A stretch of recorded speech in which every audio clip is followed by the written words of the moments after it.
আসসালামু আলাইকুম প্রিয় দর্শক, আশা করি আপনারা সবাই ভালো আছেন আর রহমতে। এইমাত্র পাওয়া আবহাওয়া দপ্তর থেকে আজকে সবচেয়ে গুরুত্বপূর্ণ খবর, বাড়বে ভ্যাপসা গরম, আসছে কালবৈশাখী ঝড়, মঙ্গলবার থেকে আবহাওয়ার পরিবর্তন। এছাড়া আগামী 24 ঘন্টায় দুই বাংলার বিভিন্ন জেলায় ভ্যাপসা গরমের পাশাপাশি বিক্ষিপ্ত বজ্রসহ ভারী বৃষ্টির পূর্বাভাস, এমনটা জানাচ্ছেন আবহাওয়া দপ্তর। আজ ও আগামীকাল কোন কোন জেলার আবহাওয়া কেমন থাকতে পারে জানিয়ে দিব সম্পূর্ণ বিস্তারিত ভিডিওদের সঙ্গে থাকুন। আর সবার আগে সবার প্রথম সঠিক আবহাওয়ার খবর জানতে আমাদের চ্যানেলটিকে সাবস্ক্রাইব করে রাখুন। এবার জেনে নিন এক নজরে।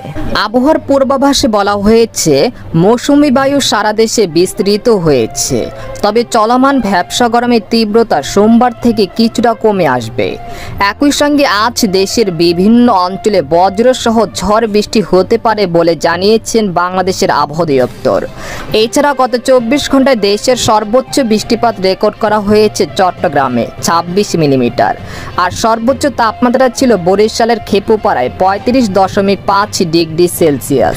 এদিকে আবহাওয়ার আরেক সতর্কবার্তায় বলা হয়েছে এখন থেকে আজ রাতের মধ্যে রংপুর, ঠাকুরগাঁও, কুড়িগ্রাম, পীরগঞ্জ, সৈয়দপুর, লালমনিরহাট, দিনাজপুর, গাইবান্ধা, শেরপুর, জামালপুর, বগুড়া, শিবগঞ্জ, ফুলপুর, ময়মনসিংহ, নেত্রকোনা, সুনামগঞ্জ, জয়ন্তারপুর, কানাইঘাট, সিলেট, মৌলভীবাজার, কিশোরগঞ্জ, রাজশাহী, নওগাঁ, নন্দীগ্রাম, চাঁপাইনবাবগঞ্জ, সিরাজগঞ্জ, টাঙ্গাইল, ফরিদপুর, নড়াইল, টঙ্গীপাড়া ও এর পার্শ্ববর্তী অঞ্চল সহ চট্টগ্রাম বিভাগের কিছু কিছু জায়গায় বিক্ষিপ্ত বজ্রসহ বৃষ্টি বা ভারী বৃষ্টি হতে পারে।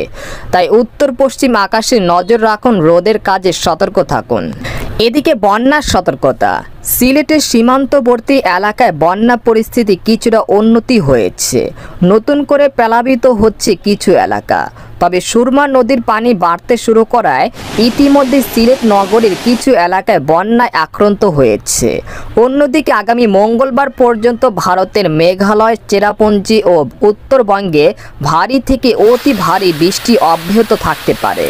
এতে রংপুর ও সিলেট বিভাগের নদ নদীর পানি আরও বাড়তে পারে বলে জানিয়েছেন বন্যা সতর্কীকরণ কেন্দ্র থেকে। এদিকে বর্ষার আগমনী বার্তা, আজ দেশের চট্টগ্রাম, সিলেট, বরিশাল, ঢাকা, ময়মনসিংহ ও রংপুর বিভাগের সকল স্থানে ও রাজশাহী বিভাগের উত্তর পূর্ব অঞ্চলের অধিকাংশ জায়গায় এবং খুলনা বিভাগের পূর্ব অঞ্চলের বেশ কিছু স্থানে স্বাভাবিকের সময় থেকে এবার দ্রুত বর্ষা প্রবেশ করেছে।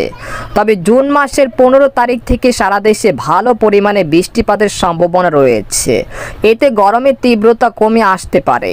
এদিকে সামুদ্রিক আবহাওয়া, বর্তমানে বঙ্গোপসাগর স্বাভাবিক আছে এবং আগামী বেশ কিছুদিন বঙ্গোপসাগর স্বাভাবিক থাকতে পারে। কোনো ঘূর্ণিঝড় কিংবা নিম্নচাপের আশঙ্কা নেই। আপনারা সাধারণভাবে মাছ ধরার ট্রলার নিয়ে সমুদ্রে যেতে পারেন, কোনো সমস্যা হবে না ইনশাল্লাহ। এদিকে বাংলাদেশের আবহাওয়াবিদ মোহাম্মদ হাফিজুর রহমান জানান, রবিবার সকাল 9টা থেকে পরবর্তী 24 ঘন্টায় রংপুর, ময়মনসিংহ ও সিলেট বিভাগের অধিকাংশ জায়গায়, রাজশাহী, খুলনা ও চট্টগ্রাম বিভাগের কিছু কিছু জায়গায় এবং ঢাকা ও বরিশাল বিভাগের দু-একটি জায়গায় অস্থায়ীভাবে দমকা হাওয়া সহ হালকা থেকে মাঝারি ধরনের বৃষ্টি বা বজ্রসহ বৃষ্টি হতে পারে। সেই সাথে কোথাও কোথাও মাঝারি ধরনের ভারী বর্ষণ হতে পারে। এই সময় সারা দেশে দিনের তাপমাত্রা সামান্য হ্রাস পেতে পারে এবং রাতের তাপমাত্রা প্রায় অপরিবর্তিত থাকতে পারে। তো এই ছিল খবর। এরকম ইন্টারেস্টিং আবহাওয়ার খবর জানতে আমাদের সাথেই থাকুন।